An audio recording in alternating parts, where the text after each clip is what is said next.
ರಾಜರು ಬಳಸಿದ ಕಾರುಗಳು ಹಳೆಯ ಸಿನಿಮಾಗಳಲ್ಲಿ ನೋಡಿದ ರೇರ್ ವೆಹಿಕಲ್ಸ್, ನೂರಾರು ವರ್ಷ ಹಳೆಯ ವಸ್ತುಗಳು, ಮತ್ತೆ ಮನಸ್ಸಿಗೆ ಶಾಂತಿ ಕೊಡುವ ಒಂದೆರಡು ದೇವಸ್ಥಾನ.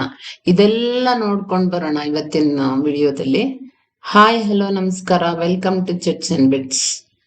ಇವತ್ ನಾವು ಬಂದಿರೋದು ಬೆಂಗಳೂರು ಟು ಮೈಸೂರು ರೋಡ್ ಅಲ್ಲಿರುವ ಪಯಣ ಅನ್ನೋ ಮ್ಯೂಸಿಯಂಗೆ. ಇದು ಬೆಳಿಗ್ಗೆ 9 ಗಂಟೆಗೆ ಓಪನ್ ಆಗತ್ತೆ ಮತ್ತೆ ರಾತ್ರಿ 8 ಗಂಟೆ ತನಕ ಇರುತ್ತೆ. ಹೊರಗಡೆ ತುಂಬಾ ಬ್ಯೂಟಿಫುಲ್ ಆಗಿರೋ ಟೈರ್ ಶೇಪ್ ಅಲ್ಲಿ ಇರೋದು ಒಂದು ಬಿಲ್ಡಿಂಗ್ ಕಾಣಿಸುತ್ತೆ. ಎಂಟ್ರಿ ಆದ ತಕ್ಷಣ ಫಸ್ಟ್ ನಮ್ಗೆ ಕಾಣೋ ಕಾರು ಧರ್ಮಸ್ಥಳದ ವೀರೇಂದ್ರ ಹೆಗ್ಗಡೆ ಅವರು ಕಾಲೇಜ್ ಟೈಮ್ ಅಲ್ಲಿ ಯೂಸ್ ಮಾಡಿರೋದು ಒಂದು ಕಾರು. ಎಷ್ಟು ಚೆನ್ನಾಗಿ ಮೇಂಟೈನ್ ಮಾಡಿದ್ದಾರೆ, ಇನ್ನ ಇಟ್ಕೊಂಡಿದ್ದಾರೆ ಅಂತ ನೋಡಿ. ಇದು ಎವಲ್ಯೂಷನ್ ಆಫ್ ವೀಲ್ಸ್, ಅಂದ್ರೆ ಆ ಕಾಲದಿಂದ ಈ ಕಾಲದವರೆಗೆ ಯಾವ ತರ ವೀಲ್ಸ್ ಗಳೆಲ್ಲ ಡೆವಲಪ್ ಆಗ್ತಾ ಬಂದಿದೆ ಅಂತ ನೋಡ್ಬೋದು. ಹಾಗೆ 2-3 ಎತ್ತಿನ ಗಾಡಿಗಳು ಕೂಡ ಇದೆ ಇಲ್ಲಿ. ಇದು ನೋಡಿ, ಇದು ಸ್ವಲ್ಪ ಡಿಫ್ರೆಂಟ್ ಆಗಿದೆ ಈ ಎತ್ತಿನ ಗಾಡಿ. ಅಂದ್ರೆ ಆ ಕಾಲದಲ್ಲಿ ರಾಣಿಗಳೆಲ್ಲ ಯೂಸ್ ಮಾಡ್ತಾ ಇದ್ರು ಅನ್ಸುತ್ತೆ. ಒಂದೊಂದು ಜನರೇಷನ್ ನಲ್ಲೂ ಹೇಗೆ ಡೆವಲಪ್ ಆಗಿದೆ ಗಾಡಿಗಳು ಅಂತ ಇಲ್ಲಿ ನೋಡ್ಬೋದು. ಈಗ ನಾವು ನೋಡ್ತಾ ಇರೋದು 1925 ಟೈಮ್ ಇನ್ ಕಾರುಗಳು. ಸೆಕೆಂಡ್ ಒನ್ ಇದೆಯಲ್ಲ, ಅದು ಅಂಬುಲೆನ್ಸ್ ತರ ಯೂಸ್ ಮಾಡ್ತಾ ಇದ್ರು ಅಂತ ಹೇಳ್ತಾರೆ. ಆಮೇಲೆ ಈಗ ನೋಡ್ತಾ ಇರೋದು ಅದು ಮಹಾತ್ಮ ಗಾಂಧಿ ಕಾರು, ಅವ್ರು ಯೂಸ್ ಮಾಡ್ತಾ ಇದ್ದಂಥದ್ದು. 1929-30 ಮಹಾತ್ಮ ಗಾಂಧಿ ಅವರು ಯೂಸ್ ಮಾಡಿದ್ದಂತ ಕಾರುಗಳು ಅವ್ರು ಯೂಸ್ ಮಾಡ್ತಾ ಇದ್ರು ಅಂತ ಹೇಳ್ತಾರೆ. ಈಗ ನಾವು ಬಂದಿರೋದು ವಿಂಟೇಜ್ ಕಾರ್ ಕಲೆಕ್ಷನ್ಗೆ. ನೋಡಿ, ಎಂತೆಂಥ ಕಾರುಗಳಿದ್ವು, ಎಲ್ಲ ಇಂಪೋರ್ಟೆಡ್ ಕಾರುಗಳು. ಫ್ರಾನ್ಸು, US, ಇಟಲಿ ಆ ಕಡೆಯಿಂದ ಇಂಪೋರ್ಟ್ ಮಾಡಿರುವಂತ ಕಾರುಗಳಿವು.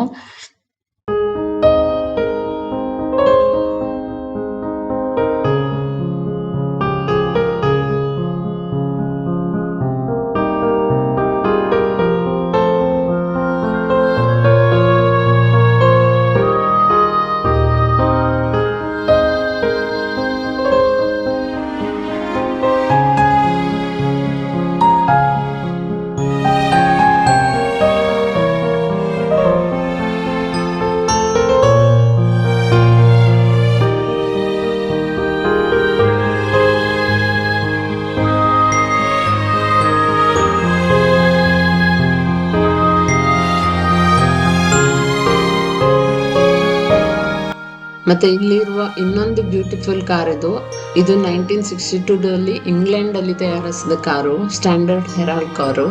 ನೋಡೋದಕ್ಕೆ ಸಿಂಪಲ್ ಅನ್ಬೋದು, ಬಟ್ ಈ ಕಾಲದಲ್ಲಿ ಇದು ಲಕ್ಸುರಿ ಕಾರ್ ಆಗಿತ್ತು ಅಂತ ಇಮ್ಯಾಜಿನ್ ಮಾಡಿ.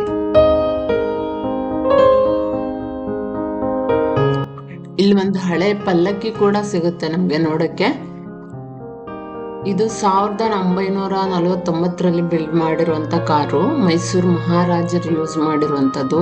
3 ತಲೆಮಾರಿನವರು ಅದನ್ನ ಬಳಸಿದ್ದಾರೆ. ನೋಡಿ, ಇವುಗಳೆಲ್ಲ 2 ವೀಲರ್ ಕಲೆಕ್ಷನ್. ಎಷ್ಟು ಹಳೆ 2 ವೀಲರ್ಗಳಿವೆ ಅಂತ ನಾವು ಕೆಲವೊಂದು ನೋಡೇ ಇರಲ್ಲ, ಅಷ್ಟು ಹಳೆ 2 ವೀಲರ್ಗಳಿವೆ.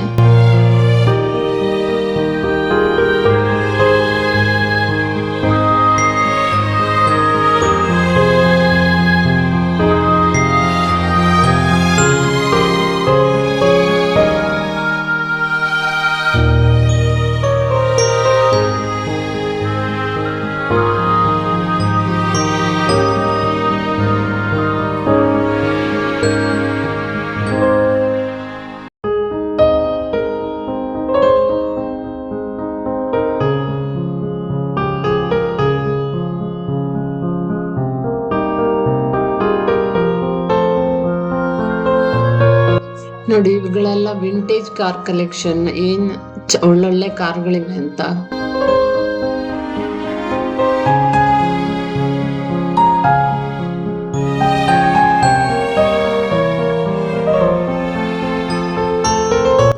ಕೆಲವೊಂದು ಕಾರುಗಳು ಓಲ್ಡ್ ಮೂವಿಗಳಲ್ಲಿ ಪೊಲಿಟಿಷಿಯನ್ಗಳು ಯೂಸ್ ಮಾಡ್ತಾ ಇದ್ದಂತ ಕಾರ್ ತರ ಅನಿಸ್ತಾ ಇದೆ. Ambassador car.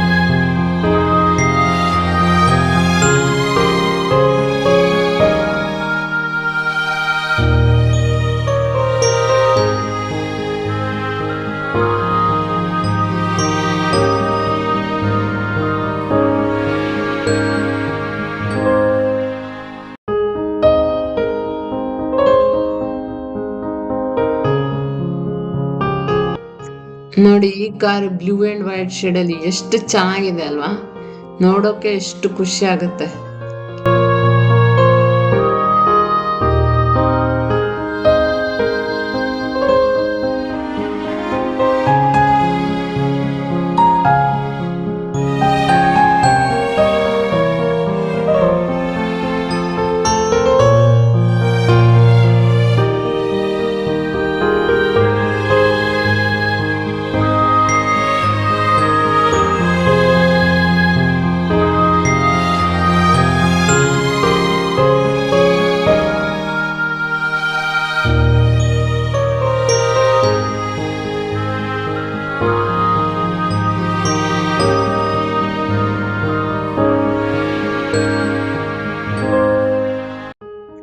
ಇಲ್ಲಿ ಕಾರುಗಳು ಎಷ್ಟು ಚೆನ್ನಾಗಿದೆಯೋ ಹಾಗೆ ಮ್ಯೂಸಿಯಂ ಡಿಸೈನ್ ಕೂಡ ಅಷ್ಟೇ ಚೆನ್ನಾಗಿದೆ.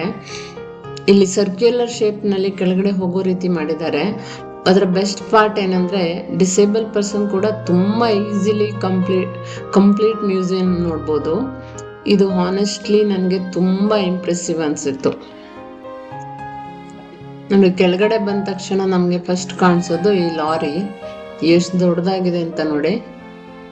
ಹಾಗೆ ಹಳೆ ಲಗೇಜ್ ವ್ಯಾನ್ಗಳು ಕೂಡ ಇಲ್ಲಿ ನೋಡೋಕೆ ಸಿಗುತ್ತೆ.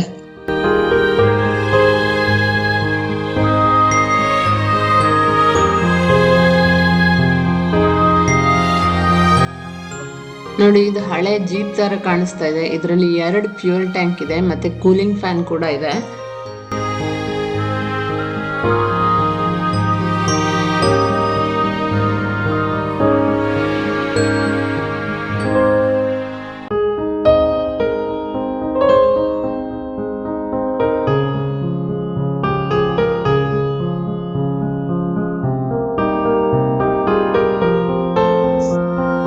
ಇದು ನೋಡಿ ಧರ್ಮಸ್ಥಳದ ದೇವಸ್ಥಾನ ಸೇವೆಯಲ್ಲಿ ಯೂಸ್ ಆಗುತ್ತಿದ್ದ ಓಲ್ಡ್ ಟ್ರಕ್ ಇದು ನಮ್ಮ ಹೆಮ್ಮೆಯ ಕನ್ನಡದ doctor Vishnuvardhan legendary actor use ಮಾಡಿರುವಂತ ಕಾರು. ಇವುಗಳೆಲ್ಲ ಪಿಯೇಟ್ ಕಲೆಕ್ಷನ್ಸ್ ಎಷ್ಟೊಂದಿದೆ ನೋಡಿ.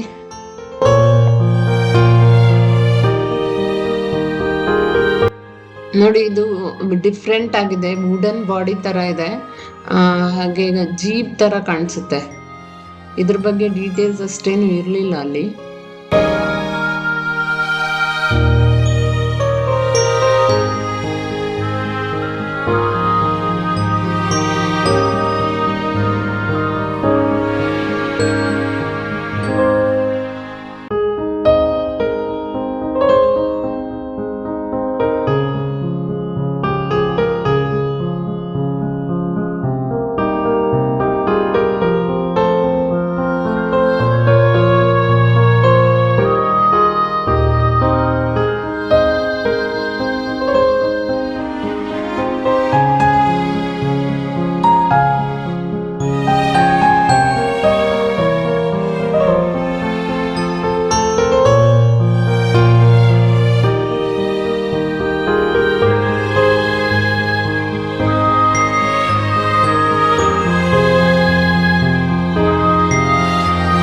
ನೋಡಿ ಇಲ್ಲಿ ಹಳೆ ಕಾಲದಲ್ಲಿ ಯೂಸ್ ಮಾಡಿರುವಂತ ಮನೆಗಳಿಗೆ ಯೂಸ್ ಮಾಡಿರುವಂತ ಪಿಲ್ಲರ್ ಕೂಡ ಇಲ್ಲಿ ಇಟ್ಟಿದ್ದಾರೆ.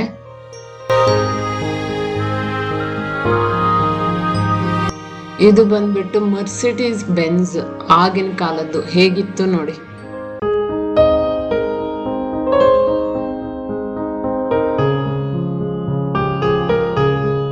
ಇಲ್ಲಿ ಮೆಟಡೋರ್ ವೆಹಿಕಲ್, ಡಾಲ್ಫಿನ್ ಕಾರ್ ತರ ರೇರ್ ವೆಹಿಕಲ್ ಕೂಡ ಇವೆ.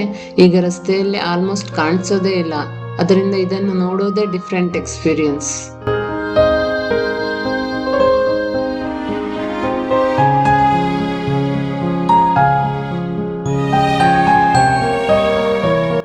ಇದು ರೇವಾ ಕಾರು.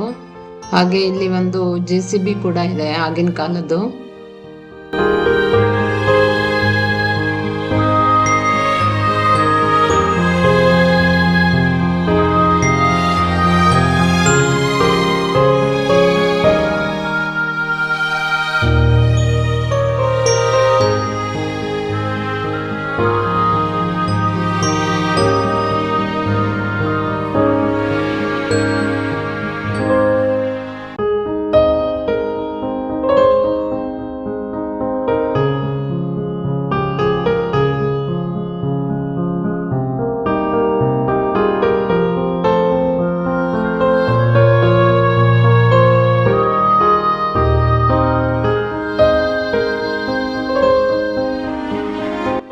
ಇಲ್ಲಿ ಮ್ಯೂಸಿಯಂ ಬರೀ ಕಾರ್ಗಳಲ್ಲೇ ಮುಗ್ದಿಲ್ಲ, ಹಳೆಯ coin collection, old camera, kitchen items, ಹಳೆ ಡಿಸೈನ್ ಯುಟೆನ್ಸಿಲ್ಸು, ಲ್ಯಾಟನ್ಸು, ಸ್ವೋರ್ಡ್ಸು ಎಲ್ಲ ಇದೆ.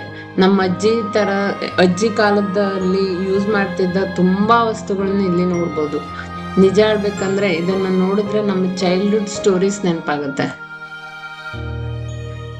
ನೋಡಿ, ಇಲ್ಲಿ ಗ್ಲಾಸಿನ ಹಂಚ್ ಕೂಡ ಕಾಣ್ಬೋದು. ಎಷ್ಟು ಡಿಫ್ರೆಂಟ್ ಆಗಿದೆ ಅಲ್ವಾ ಆಗಿನ ಕಾಲದ ವಸ್ತುಗಳು. ಇದು ನಾವು ಚಿಕ್ಕವರಿರುವಾಗ ಗೋಲ್ಡ್ ಶಾಪ್ ಅಲ್ಲಿ ಕಾಣಿಸ್ತಾ ಇತ್ತು. ಇದನ್ನ ಗೋಲ್ಡ್ ವೆಯ್ಟ್ ಮಾಡಕ್ಕೆ ಇದನ್ನ ಯೂಸ್ ಮಾಡ್ತಾ ಇದ್ರು.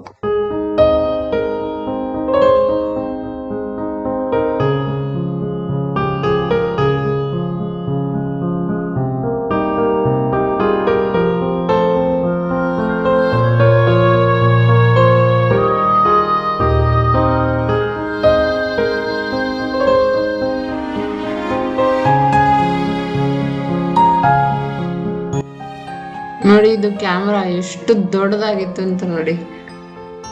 ಹಾಗೆ ಟೆಲಿಫೋನ್ ಕೂಡ ಅಲ್ಲೇ ಇದೆ.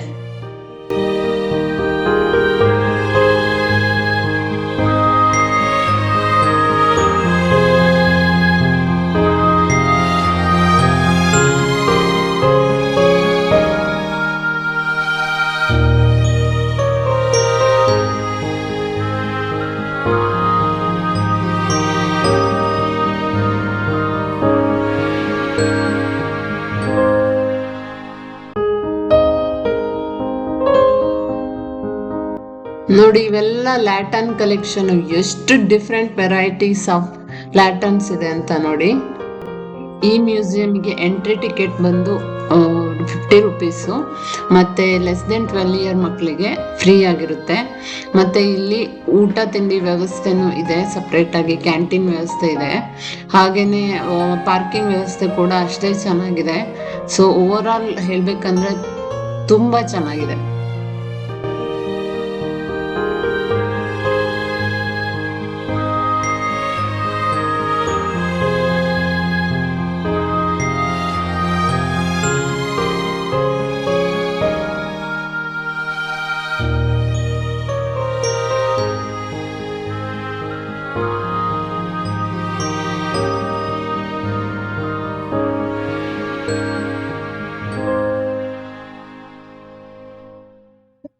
ಇಲ್ಲಿಂದ ನಾವು ಹೊರಟಿದ್ದು ಸೋಮನಾಥಪುರ ಟೆಂಪಲ್ಗೆ. ಸೋಮನಾಥಪುರ ಟೆಂಪಲ್ ಹೋಗುವಾಗ ಸಣ್ಣದಾಗಿ ಮಳೆ ಬರ್ತಾ ಇತ್ತು. ವೆದರ್ ಕೂಡ ತುಂಬಾನೇ ಚೆನ್ನಾಗಿತ್ತು. ಸುಮಾರು 750 ವರ್ಷಗಳ ಹಿಂದೆ ಕಟ್ಟಿದ ದೇವಸ್ಥಾನ ಇದು. ಇವತ್ತಿಗೂ ಇಷ್ಟು ಗ್ರ್ಯಾಂಡ್ ಆಗಿ ನಿಂತಿದೆ ಅಂದ್ರೆ ಇಮ್ಯಾಜಿನ್ ಮಾಡಿ. ದೇವಸ್ಥಾನದ ಹಿಸ್ಟ್ರಿ ತುಂಬಾ ಇಂಟ್ರೆಸ್ಟಿಂಗ್ ಆಗಿದೆ.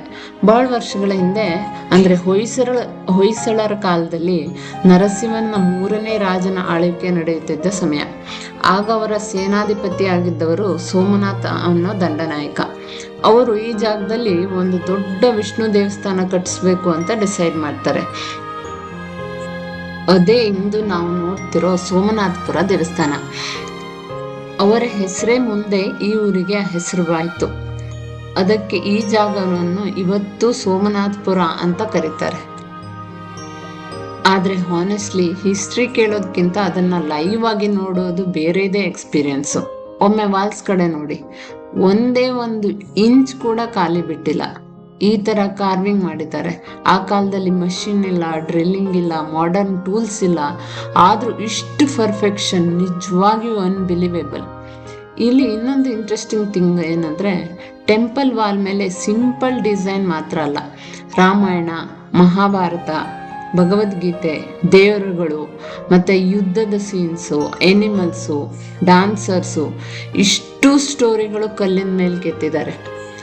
ಅಂದ್ರೆ ಆ ಕಾಲದಲ್ಲಿ ಬುಕ್ಸ್ ಓದೋದು ಎಲ್ಲರಿಗೂ ಪಾಸಿಬಲ್ ಇರಲಿಲ್ಲ. ಹಾಗಾಗಿ ಜನರಿಗೆ ಸ್ಟೋರೀಸ್ ಗೊತ್ತಾಗೋಕೆ ದೇವಸ್ಥಾನಗಳೇ ಒಂದು ಮೀಡಿಯಂ ಆಗಿತ್ತಂತೆ. Think about that. ಎಷ್ಟು ಬ್ಯೂಟಿಫುಲ್ ಐಡಿಯಾ ಅಲ್ವಾ? ಮತ್ತೆ ದೇವಸ್ಥಾನದ ಶೇಪ್ ಕೂಡ ನಾರ್ಮಲ್ ಅಲ್ಲ. ಮೇಲಿಂದ ನೋಡಿದ್ರೆ ಸ್ಟಾರ್ ಶೇಪ್ ನಲ್ಲಿ ಕಾಣಿಸುತ್ತೆ. ಅದನ್ನ ನೋಡಿದಾಗ ಅನ್ಸುತ್ತೆ ಆರ್ಕಿಟೆಕ್ಚರ್ ಅನ್ನೋ ಕಾನ್ಸೆಪ್ಟ್ ಈಗ ಶುರುವಾಗಿದ್ದಲ್ಲ, ಈ ಕಾಲದಲ್ಲಿ ನೆಕ್ಸ್ಟ್ ಲೆವೆಲ್ ಅಲ್ಲಿ ಇತ್ತು ಅಂತ. ಅಲ್ಲಿ ಒಂದು ಥಿಂಗ್ ಇಮ್ಯಾಜಿನ್ ಮಾಡಿ, ಸುಮಾರು 700-800 ವರ್ಷಗಳ ಹಿಂದೆ ಇಲ್ಲಿ ಕುಸೂರಿ ಕೆಲಸ ಮಾಡೋರು ಕೂತು ದಿನಗಳಲ್ಲ, ತಿಂಗಳಲ್ಲ, ಇಯರ್ಸ್ ತಗೊಂಡಿದ್ರು. ಪ್ರತಿಯೊಂದು ಸ್ಟೋನ್ ಕೈಯಿಂದ ಶೇಪ್ ಮಾಡಿರ್ಬೋದು. ಇವತ್ತು ನಾವು ಮಷಿನ್ ಯೂಸ್ ಮಾಡಿ ಮಾಡೋ ಕೆಲಸ ಅವತ್ತು ಕೈಯಿಂದ ಮಾಡಿದ್ರು. ಅದೇ ನೋಡಿದಾಗ ಎಷ್ಟು ರೆಸ್ಪೆಕ್ಟ್ ಬರುತ್ತಲ್ವಾ. ಮತ್ತೆ ಕರ್ನಾಟಕಕ್ಕೆ ಪ್ರೌಡ್ ಮೂಮೆಂಟ್ ಏನಂದ್ರೆ, ಇಷ್ಟು ಅಮೇಝಿಂಗ್ ಆರ್ಕಿಟೆಕ್ಚರ್ ಇರೋದ್ರಿಂದ ಈ ದೇವಸ್ಥಾನ ವರ್ಲ್ಡ್ ಲೆವೆಲಲ್ಲಿ ರೆಕಗ್ನಿಷನ್ ಪಡೆದಿದೆ. ಅಂದರೆ ಇದು ಕೇವಲ ಮೈಸೂರು ಹತ್ತಿರದ ಟೆಂಪಲ್ ಅಲ್ಲ, ಇಡೀ ವರ್ಲ್ಡ್ ಅಪ್ರಿಸಿಯೇಟ್ ಮಾಡಿದ ಹೆರಿಟೇಜ್ ಪ್ಲೇಸು. ನಾವು ದೇವಸ್ಥಾನ ಅಂದರೆ ನಾರ್ಮಲಿ ದರ್ಶನ ಮಾಡಿ ಹೊರಗಡೆ ಬರ್ತೀವಿ. ಆದರೆ ಇಲ್ಲಿ ಬಂದ ಮೇಲೆ ಅನ್ಸುತ್ತೆ, ಇದು ದೇವಸ್ಥಾನ ಮಾತ್ರ ಅಲ್ಲ, ನಮ್ಮ ಹಿಸ್ಟ್ರಿ ಪುಸ್ತಕವನ್ನು ಕಲ್ಲಿನ ಮೇಲೆ ಬರೆದು ಇಟ್ಟಿದ್ದಾರೆ. ನೀವು ಮೈಸೂರು ಕಡೆ ಬಂದ್ರೆ ಈ ಪ್ಲೇಸನ್ನ ಮಿಸ್ ಮಾಡಲೇಬೇಡಿ. ಈಗ ನಾವು ಹೋಗ್ತಾ ಇರೋದು ಆತ್ಮಲಿಂಗೇಶ್ವರ ಟೆಂಪಲ್ಲು. ಟ್ರಾವೆಲ್ ಅಂದಮೇಲೆ ಕೆಲವೊಂದ್ಸಲ ಫನ್ನು, ಕೆಲವೊಂದ್ಸಲ ಲರ್ನಿಂಗು, ಮತ್ತೆ ಕೆಲವೊಂದ್ಸಲ ಮನ್ಸಿಗೆ ನೆಮ್ಮದಿ ಬೇಕಾಗುತ್ತೆ. ಅದೇ ಫೀಲಿಂಗ್ ಇಲ್ಲಿ ಸಿಗುತ್ತೆ. ತುಂಬಾ ಕಾಂಪ್ಲೇಸು, ಕ್ರೌಡ್ ಕೂಡ ಇಲ್ಲ, ವೆರಿ ಪೀಸ್ಫುಲ್. ನಗರದ ಬ್ಯುಸಿ ಲೈಫಲ್ಲಿ ಕೆಲಸ, ಡೈಲಿ ಟೆನ್ಷನ್ನು, ಇವೆಲ್ಲದರಿಂದ ಸ್ವಲ್ಪ ದೂರ ಬಂದು ಇಂಥ ಜಾಗದಲ್ಲಿ ಕೆಲವು ಸಮಯ ಕಳೆಯೋದಕ್ಕೆ ಬೇರೆನೇ ಫೀಲ್ ಇರುತ್ತೆ. ಇಲ್ಲಿನ ವಾತಾವರಣ ನೋಡಿದ್ರೆ ಆಟೋಮೆಟಿಕಲಿ ಮನಸ್ಸು ಕಾಮ್ ಆಗುತ್ತೆ. ಕೆಲವು ಜಾಗಗಳಿಗೆ ನಾವು ಜಸ್ಟ್ ವಿಸಿಟ್ ಮಾಡ್ತೀವಿ, ಫೋಟೋ ತಗೋತೀವಿ. ಆದರೆ ಕೆಲವು ಪ್ಲೇಸ್ ನಮಗೆ ಒಂದು ಪಾಸಿಟಿವ್ ಎನರ್ಜಿ ಕೊಟ್ಟೋಗುತ್ತೆ. ಅದು ಇಂಥ ಪ್ಲೇಸ್ ಅನ್ಸುತ್ತೆ.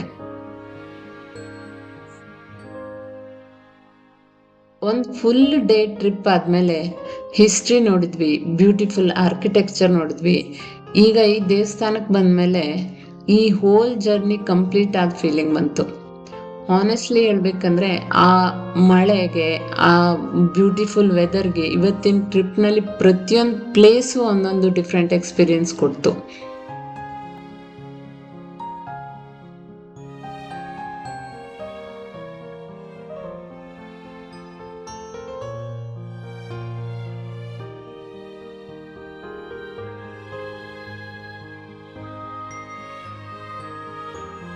ಪಯಣ ಮ್ಯೂಸಿಯಂ ನಮ್ಮನ್ನ ಹಳೆ ಕಾಲಕ್ಕೆ ಕರೆದುಕೊಂಡೋಯ್ತು. ಸೋಮನಾಥ್ಪುರ ಟೆಂಪಲ್ಲು ನಮ್ಮ ಕರ್ನಾಟಕ ಹಿಸ್ಟ್ರಿ ಮತ್ತೆ ಕ್ರಾಫ್ಟ್ಮ್ಯಾನ್ಶಿಪ್ಪು ಎಷ್ಟು ಗ್ರೇಟ್ ಅಂತ ತೋರಿಸ್ತು. ಮತ್ತೆ ಈ ಆತ್ಮಲಿಂಗೇಶ್ವರ ಟೆಂಪಲ್ಲು ಕೆಲವೊಮ್ಮೆ ಜೀವನದಲ್ಲಿ ಪೀಸ್ ಎಷ್ಟು ಇಂಪಾರ್ಟೆಂಟ್ ಅನ್ನೋದು ರಿಮೈಂಡ್ ಮಾಡ್ತು. ಇಂಥ ಟ್ರಿಪ್ ನಮಗೆ ಪ್ಲೇಸ್ ಮಾತ್ರ ಅಲ್ಲ, ಮೆಮೊರೀಸ್ ಕೂಡ ಕ್ರಿಯೇಟ್ ಮಾಡುತ್ತೆ.